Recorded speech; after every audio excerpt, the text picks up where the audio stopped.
اعتراض زنان مبنی بر نقض حقوق بشر در افغانستان. زنان معترض میگویند که جامعه جهانی مانند ایران از معترضان افغانستان نیز حمایت کند.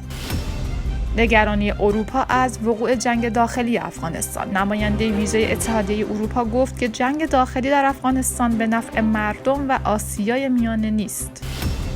خواست طالبان بر همکاری جوانان با رژیم آنان. حقانی گماشته شدن افراد غیر مسلکی در پست‌های مسلکی را ناراحت کننده خواند.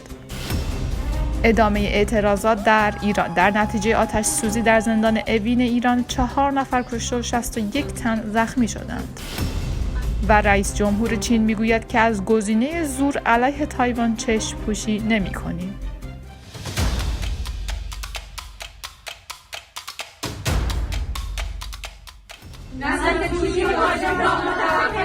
سلام و وقتتان بخیر. به خبرهای ساعت 10 با من ناهید یوسفی از آماج نیوز خوش آمدید. اعضای تیم اتحاد و همبستگی زنان افغانستان از جامعه جهانی می‌خواهند که مانند معترضان ایرانی از معترضان افغانستان نیز حمایت کرده و مانع انجام جنایت‌های بیشتر از سوی طالبان شود. زنان معترض روز یکشنبه 24 میزان با گرد آمدن در یک فضای سربسته طالبان را به ارتکاب جنایات ضد بشری در افغانستان متهم می‌کنند. این معترضان در قطعنامه جنایت‌های طالبان در یک سال اخیر را فهرست کردند. ترور نظامیان حکومت پیشین، کشتار غیر نظامیان در پنجشیر، بغلان و تخار، تیرباران اسیران جنگی، کوچ اجباری، همچنین بی‌سرنوشتی هزاران اسیر جنگی تاجیک در زندان‌ها، بستن مکاتب دخترانه و محروم ساختن زنان از حق کار و آزادی از عمده‌ترین مواردی است که از سوی زنان معترض فهرست شده است. گفتنی است که از مدتی به این سو به دلیل سرکوب گسترده اعتراضات خیابانی از سوی طالبان، زنان معترض برنامه‌های اعتراضیشان را در فضای سرپوشیده و مخفی برگزار می‌کنند.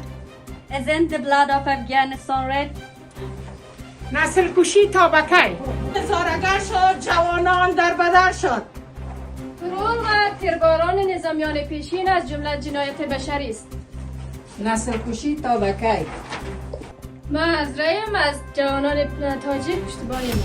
توماس نیکلسون نماینده ویژه اتحادیه اروپا برای افغانستان میگوید که او با قاطعیت باورمند به این است که جنگ داخلی در افغانستان به نفع مردم این کشور نیست. نماینده ویژه اتحادیه اروپا در افغانستان روز گذشته شنبه 22 میزان در توییتی نگاشته است: من نیز کاملا معتقدم که این به نفع مردم افغانستان نیست. او افزوده است: گذشته از سخنان توطئه آمیز پوتین برای اولین بار با او موافقم که جنگ داخلی در افغانستان به نفع مردم افغانستان و آسیای میانه نیست. پوتین اخیراً در نشست کنفرانس تعامل و اعتمادسازی آسیا موسوم به سیکا گفته است که افغانستان یکی از حادترین چالش‌ها برای امنیت منطقه است و جلوگیری از جنگ داخلی در افغانستان به نفع ماست.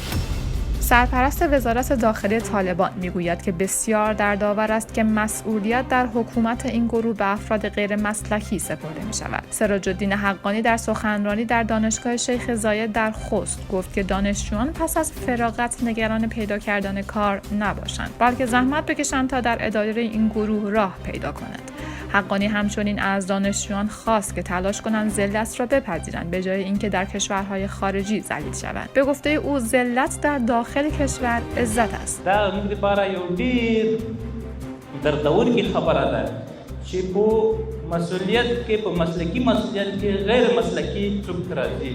دې په خاطر باندې تاسو نه زه احترامنه خواهش کوم خپل جذبات، خپل مینه د وطن سره او د خپل حکومت سره دغه فکر ټول په دې واچوئ او دلته وحدت ته ضرورت دی، اتفاق ته ضرورت دی، یو سپیڅلې عقیدې ته ضرورت دی. این در حالی است که طالبان تقریبا در تمام ادارات افراد وابسته به خود را گماشتند و نیروهای مسلکی حکومت پیشین تحت فشارهای گوناگون مجبور به ترک کارشان شدند. رهبری اداره این گروه عمدتاً به دست مولوی هاست. رسانه‌های دولتی گزارش دادند که در آتش‌سوزی اواخر روز شنبه در زندان اوین 4 زندانی کشته و 61 نفر دیگر زخمی شدند. در پی وقوع آتش‌سوزی شدید در اوین صدای ممتد شلیک و آژیر خطر از این زندان شنیده شده. اعتراضات ضد دولتی در ایران روز یکشنبه از جمله در چندین دانشگاه ادامه داشت. طبق گزارش‌ها همزمان با این حادثه مردم با برگزاری تجمع اعتراضی در اطراف زندان اوین شعارهایی از جمله مرگ بر دیکتاتور سر دادند. ایران. زندان اوین در منطقه سعادت آباد تهران موقعیت دارد و یکی از بازداشتگاه مشهور جمهوری اسلامی ایران است. پس از قتل مهسا امینی توسط پلیس گشت ارشاد، ایران شاهد اعتراضهای سراسری علیه جمهوری اسلامی است. گروه‌های حقوق بشر میگویند در اعتراضات ضد دولتی به قتل مهسا امینی تا حال دست کم 240 معترض از جمله 32 فرد خردسال کشته شدند.